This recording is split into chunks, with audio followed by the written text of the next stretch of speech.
Good evening. My name's Andy Evans. Welcome to my channel. Now, last night I went to the cinema and I went to watch It Chapter 2. And yeah, was it as good as Chapter 1? Here's my review.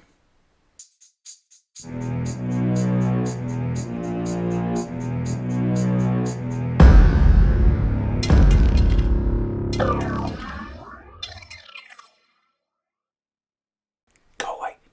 You evil. You're evil. You're evil. Oh, sorry. Oh, we're filming. Where was I? Well, it's fair to say that I had high expectations for this film. So was I disappointed? Well, I've been putting off making this video because I honestly sat through the film and I didn't know how I felt at the end. It wasn't as good as I had hoped. But even that's not really fair. It is a very good film. It Chapter 2, I would give 3.5 stars. It Chapter 1, I would give 4.5 stars. And I think that the problem does boil down to the fact that It Chapter 1 was so excellent. It Chapter 2 is just good in comparison. I think if you approach the movie without the same elevated expectation that I did, you're going to enjoy it just fine. And I think you should go and see it. The story is fantastic. Fantastic source material by Stephen King. So there's no problem there. Obviously, there's decisions about which parts to include and which parts you can't include. Anything compressing, this lengthy novel into a 3-hour film is gonna meet those problems. But I think Andy Muschietti did a wonderful job in terms of which scenes he picked, and I particularly loved seeing things like the death of Adrian Mellon in the canal. I love seeing reference to the ritual of Chud and early Native American encounters with it. There were little things, like the reference to the turtle. Very, very brief, very small references, and blink and you'd miss them. But if you're watching closely and you're aware of the turtle, you'll see those little clues, and that was lovely. Fantastic cinematography, beautifully shot, wonderful special effects. Can't fault them at all. The acting was superb. The adult actors, the children, the child actors. I thought the casting was wonderful. You could really see the resemblance from childhood to adulthood.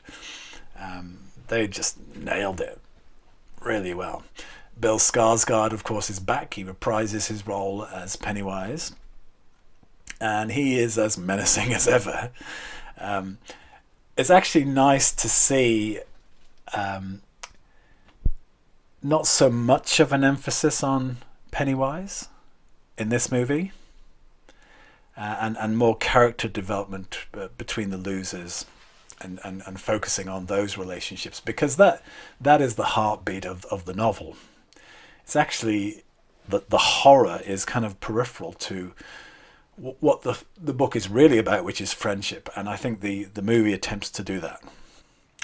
Another thing that's really nice to see is, I think, the first film was so good and it kind of left you wanting more, and the second film gives you more because it plays on the fact that the adult losers have this memory loss when they leave Derry, and they have to get their their memories back. So there's all these flashback scenes to childhood.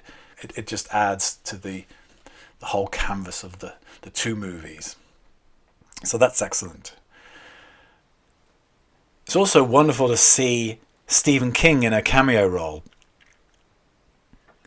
And I'm pretty sure I spotted Andy Muschietti in the aisle of the pharmacy, although he was slightly out of focus.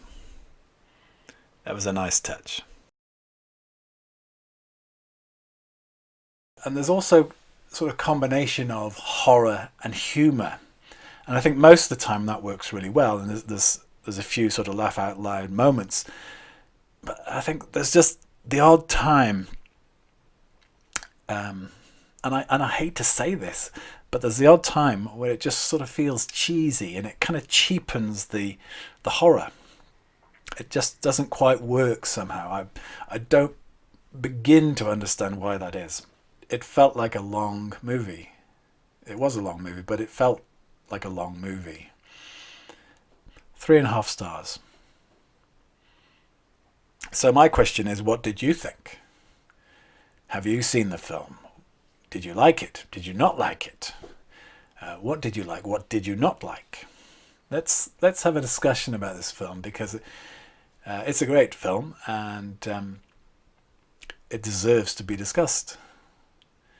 And let's hope there are other quality adaptations of Stephen King's work.